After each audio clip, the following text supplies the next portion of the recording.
Marcus Aurelius wrote the Meditations in secret. Why couldn't he let Rome see him breaking? I'm Adam, Butcher Pastor Carnivore. This is Butcher Block Fables. Ryan Holiday built an empire on it. The man built the forge, then wrote in secret about the burns. Enduring the hunger is not the same as having it met. Marcus Aurelius was so close. Here's what Stoicism missed.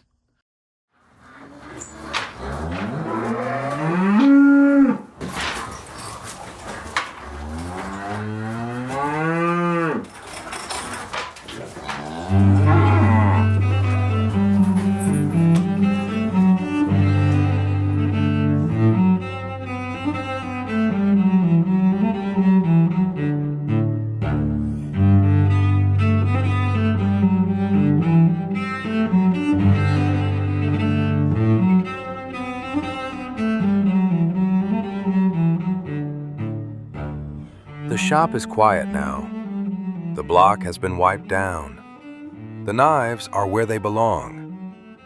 The Preachervore stands in the low light, running his palm across the worn wood the way another man might read a page he has read 100 times before, not looking for new information, just confirming the thing is still true. In the corner, the statue sits. It has always been there. Cold marble, a Roman emperor in campaign bronze, one hand resting on his knee, eyes fixed on something far away that stopped being visible 1700 years ago. The Preachervore has never thought much about it being there.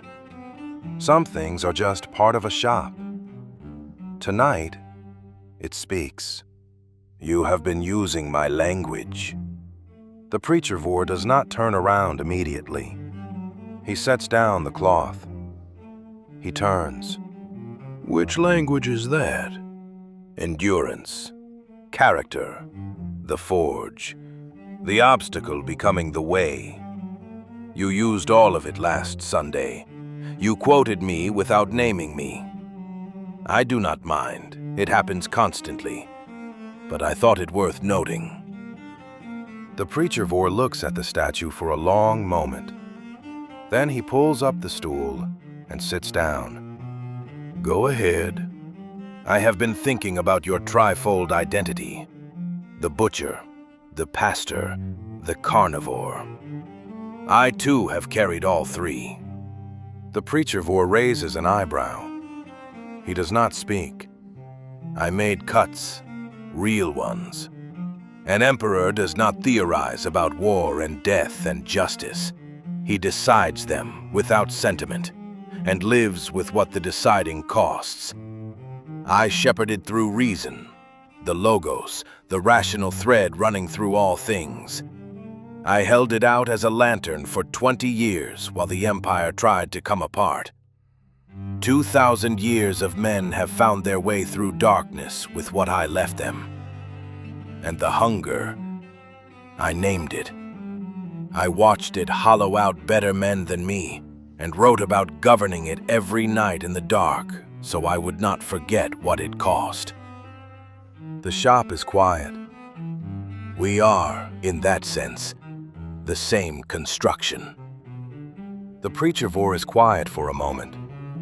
There is a small, dry grin at the corner of his mouth, the kind an Iowa man wears when something smart has missed the point. He walks to the block, sets both hands on it, looks at the statue. Same construction, different material. Let me tell you about your butcher. He speaks slowly. The voice he uses when the thing being said is worth saying only once. You made clean cuts. Every one, technically flawless. And you walked away from every one of them untouched. I have made cuts that stayed with me, not because I made them wrong, but because I made them right. And right cuts still cost the man holding the knife. The butcher who feels nothing when he cuts is not more skilled. He is missing something essential about why the work matters. He pauses, letting the words settle. Now you're pastor. You guided through reason, and reason is real. I have never argued with reason, but I have sat at bedsides at midnight, not knowing what to say, and said it anyway, and the saying cost me something real. Reason can map the valley. It cannot carry someone through it. The people who changed my life were not the ones with the right words. They were the ones with the right scars. You have a philosophy. You do not have scars. Another silence. The low light catches the edge of the block. And you're carnivore. You named the hunger. I will give you that. You studied it, cataloged it, wrote beautifully about governing it with reason. But naming a hunger is not feeding it. And governing a hunger is not the same as knowing what actually satisfies it. At the wall where the hunger goes deepest, where reason runs out and a man needs something poured into him, you handed him more discipline. To name a thing precisely is the beginning of governing it. I watched the hunger take emperors and generals and philosophers, men who never learned to hold it at arm's length and look it in the eye. 2,000 years of men have used what I gave them to stand when they wanted to collapse. You call that handing them more discipline. I call it the only tool that works when everything else has failed. The Preachervore nods once. It works. I will not take that from you. The forge produces something real, but it produces a harder man, not a fed one. There is a difference between a man who can endure the hunger and a man who has had the hunger met.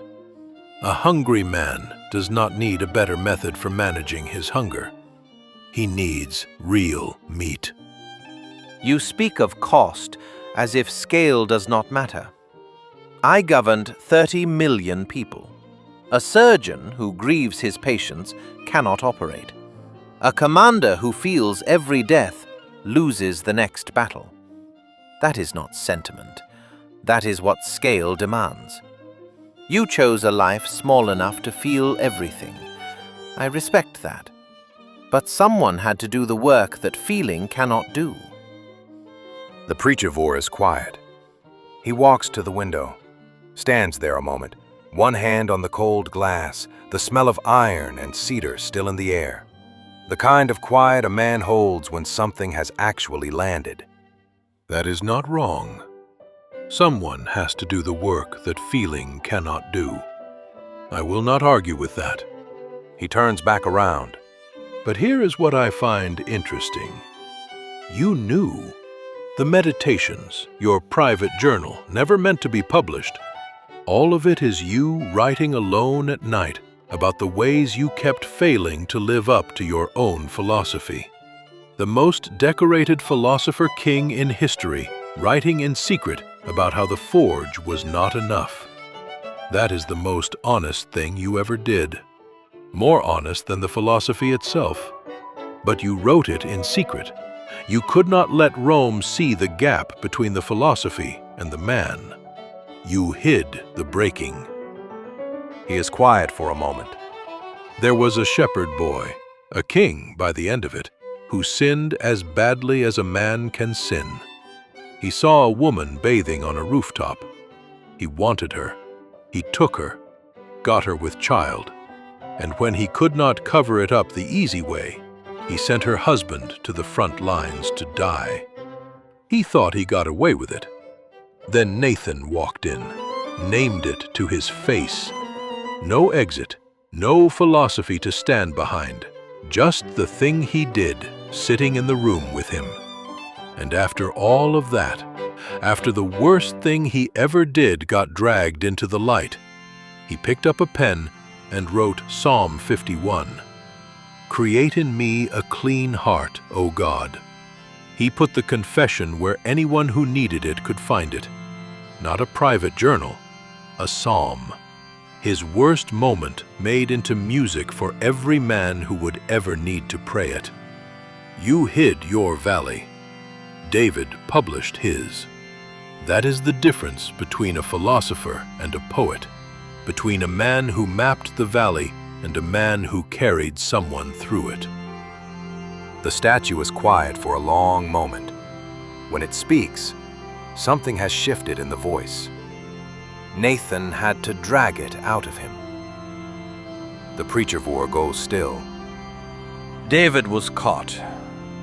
He would have carried it to his grave.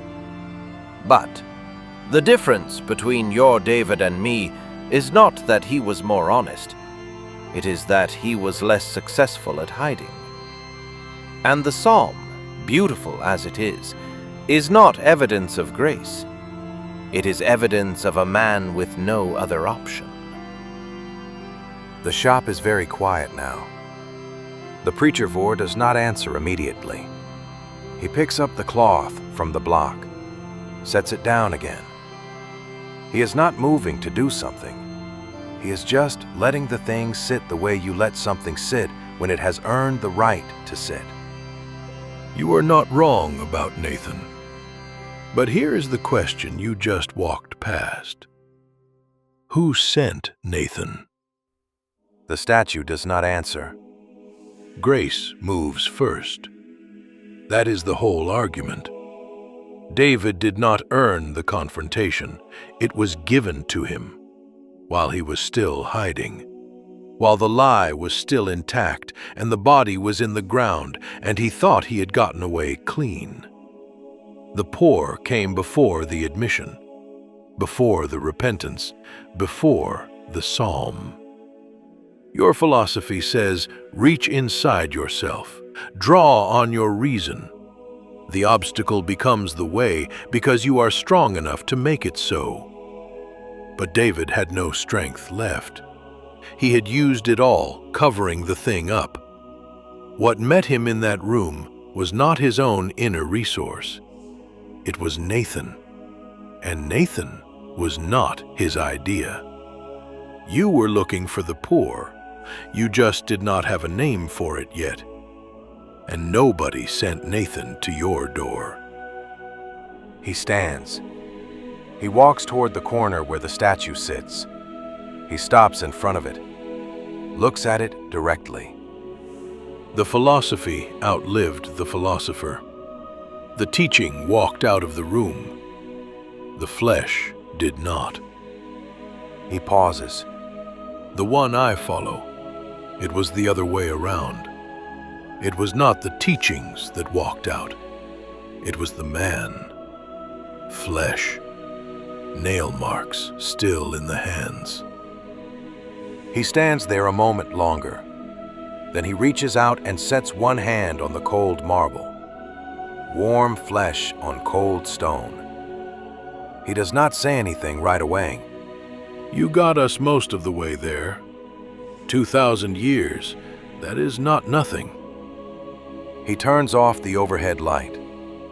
For a moment, the only thing left in the shop is the faint glow from the street, and the statue, sitting in the corner, patient and cold and permanent, still enduring, still untouched by the dark, still in the tomb. Questions for you to carry. Where in your life are you relying on the forge when what you actually need is the pour? When has endurance gotten you most of the way there, and what met you at the wall it could not get past? Drop your thoughts in the comments. The block is open. I enjoy reading them and respond when I can. And if you would like more of this kind of thinking, reflection, and integration, I invite you to sign up for my free newsletter, From the Block. That is where I share my latest reflections, research, fable ideas, and practical ways you can use them to spark conversation in your own community. Just head to the link in the description and join us. I would be honored to have you. Let's think, reflect, and integrate together.